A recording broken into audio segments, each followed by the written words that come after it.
Hey everyone, I'm going to do some scene reads from All Clowns Must Die, The Demon Resides and Infestation. All available as ebooks, but also in 6-bone Anthology 6. Out now under my middle grade name of TK Wrathbone. And here we go with a scene read from All Clowns Must Die. How does your dad feel about this case? This is like the 5th or 6th clown in as many weeks. Trent lazily bounced a tennis ball off the back wall of the house as he lay on a patio lounge chair. Being a Saturday, they didn't do too much, and early summer meant school was nearly out for the holidays and they couldn't wait. He hates it. Oliver swung back and forth on the hammock attached to the corner of the patio. It's the one and only serial killer case he's had and it's stressing him out, which is understandable. Maybe we should look into it, Trent suggested. We're nearly out of school, so we're not doing much in the next couple of weeks, except for wrapping up the year. It would give us something to do for the holidays. Oliver hooked his foot over the back of Trent's chair and came to a halt.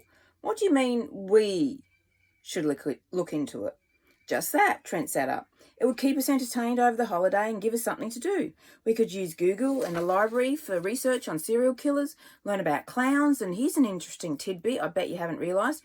The clowns have only been killed since Halloween. Before that, nothing. So either someone hates Halloween or someone hates clowns. No, I didn't realise that. Oliver frowned at the information. Still doesn't mean we need to look into it. But it would be cool, Trent argued. And when we go back to school next year and they ask us what we did over the holidays, we can say we became junior detectives and helped crack the clown killer case. Isn't it being called the Red-Nosed Killer case? Chase asked. That's what I read.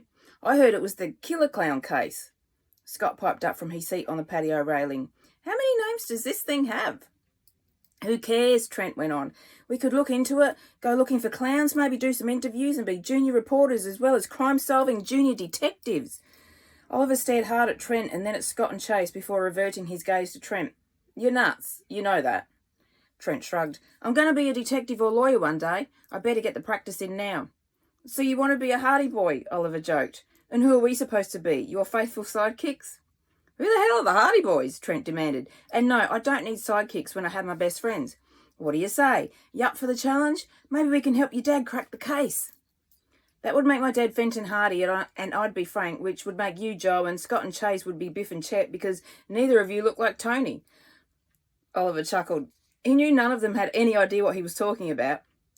His elder sister Jean had been a devoted Nancy Drew fanatic, and he'd found the Hardy Boys via sneaking a few of her Nancy books.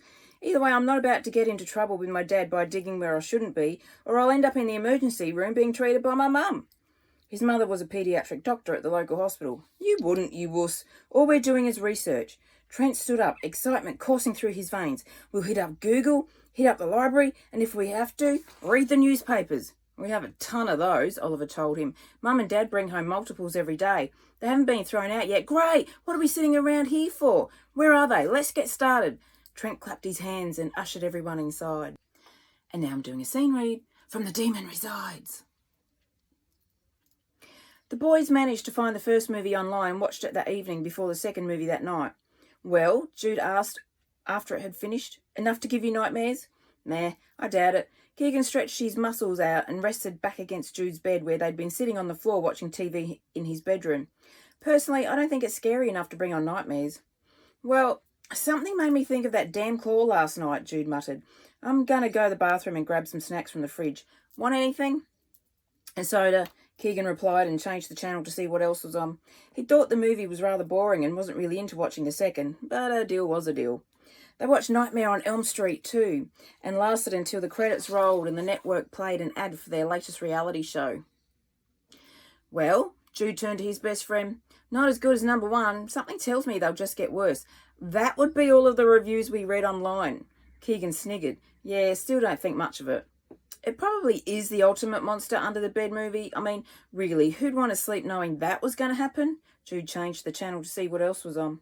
I certainly don't want claws to come up and get me in the middle of the night. Keegan shook his head. You daft sod. Still acting like a child. This thing ain't real. It's just some dude in makeup and a glove. He wearily climbed to his feet. I'm going to go. Sweet dreams, dude. A chuckle left him as he climbed out the window and through the tree between their houses. At least he didn't call me a scaredy cat, Jude muttered, and turned the TV off ready to get Let me try that again.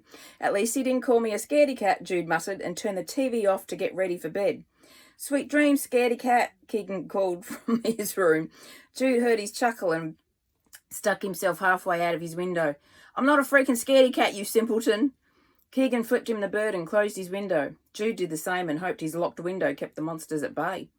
It was after 12 by the time Jude finally got into bed. He'd faffed around doing other things to get his mind off the movie, made sure there was nothing under his bed, and that the doors and windows in the house were locked. Finally, lying back, he watched the tiny coloured stars dance across his ceiling.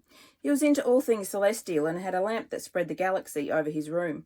It also helped him relax enough to fall asleep. Most nights. Tonight, though, was a different story. His brain worked overtime telling him the movie was nothing but that, a movie, an actor in a suit playing a part, a piece of Hollywood movie magic that was not real. He tried counting sheep, stars and planets, but finally turned the TV back on and watched a late night show, hoping the droning of the host talking about himself would make him fall asleep. Tap, tap, tap, tap. Tap, tap, tap. Tap, tap, tap. Tap, tap, tap. Jude's eyes slowly opened and registered where he was, in his bed, in his room, with the TV off. The stars had stopped spinning and he was breathing slowly. Tap, tap, tap, tap. Tap, tap, tap, tap. In stereo now, the taps reverberated off every wall and surface around his head and into his ears. What the hell? He sat up and listened closely, just making out the shape of everything in the dull starlight. His head swiveled to the window and his ears tuned in. That's where the taps are coming from. Bloody Keegan. Jude threw back his covers, stormed over to the window and flung the curtain aside to find nothing. No Keegan, anyway, but a tree branch tapping against the window.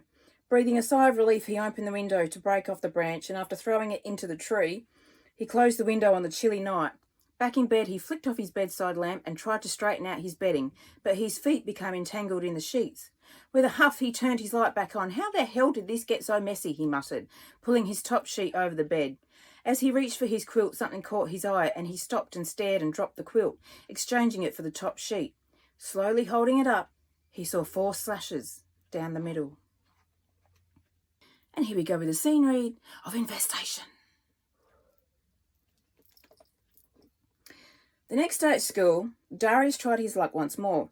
Hey, fun drain. He pulled on her long brown ponytail. She swung around to face him. What? Ice cold water hit her in the face, and she gasped. Darius cackled evilly. You're lucky that wasn't something worse. His voice stopped and his eyes grew wide. What? Serves you right, Marlene spat, checking her nails. She'd swung them across his face, leaving 4 red scratches. What did you expect, Darius Cormac?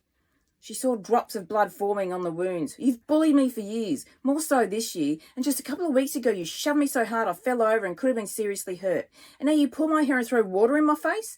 Did you expect me to do nothing forever, to never stand up to you?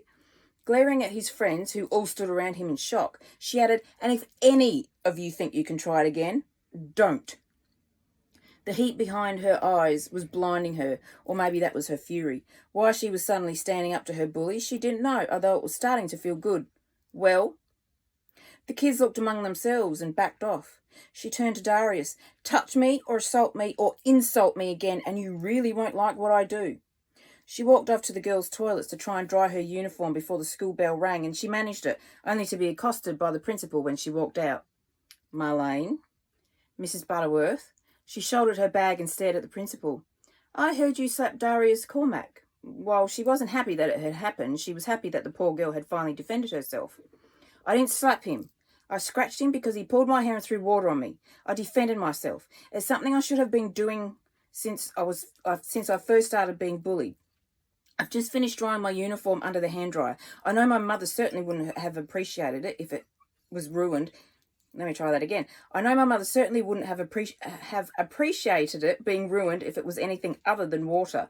She stood coolly in front of the principal, noting her strange expression. Is there anything else, Mrs. Butterworth? I need to get to class. No, Marlene, but I will be calling your mother and Mrs. Cormac to have a chat about both of your actions. Now, get to class. Mrs. Butterworth. Marlene hurried to her homeroom, shaking on the inside about not only standing up to her bully, but talking to the principal eye to eye. For years she'd been shy and walked around with downcast eyes and never stood up for herself. But now she was, and now she held her head high, and she hadn't even noticed until now. Now she knew she could defend herself. But what had brought this on? She did not know. Why is this suddenly happening? She asked herself, catching her breath before walking into class. Why am I suddenly defending myself? Why am I suddenly standing up to Darius when all I've ever said and done is nothing? Or run away and cry when he's bullied me, punched me, hit me, spat on me? Why? Her right forefinger throbbed and she held up her hand to study it. The bite mark had left a scar, but except for that first feverish night, nothing had happened. She frowned and remembered back to the previous week when Darius had poked her and made fun of her, and she'd spun on him, the fire burning in her belly, her skin and her eyes. It can't be because of a rat. Staring at her finger, she tried to reconcile such ideas, but could not.